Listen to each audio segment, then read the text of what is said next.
গত বছর বাংলাদেশে এসেছিলেন আর্জেন্টিনার বিশ্বকাপ জয়ী গোলরক্ষক এমিলিয়ানো মার্টিনেজ। তারপর আসেন ব্রাজিলিয়ার সাবেক কিংবদন্তি ফুটবলার রোনালদিনহো। এবার লাল সবুজের দেশে আসছেন ব্রাজিলিয়ান সেনসেশন নেইমার।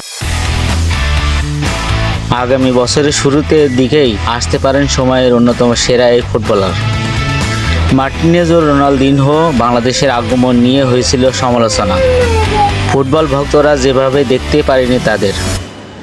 তবে নেইমারকে কাছে খালি চোখে দেখতে পারবেন ভক্তরা, এমনটি জানিয়েছেন রবিন মিয়া।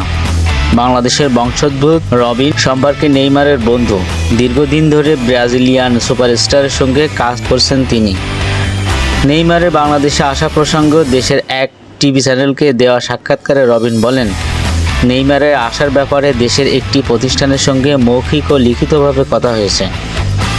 আশা করি আগামী বছর শুরুর দিকে তাকে বাংলাদেশে আনতে পারব।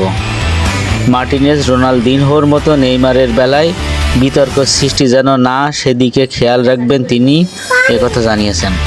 তিনি বলেন, আমি চাইব নেইমারের এই সফরটা যেন পুরোপুরি দেশের মানুষের আবেগের সঙ্গে মিশে যেতে পারে।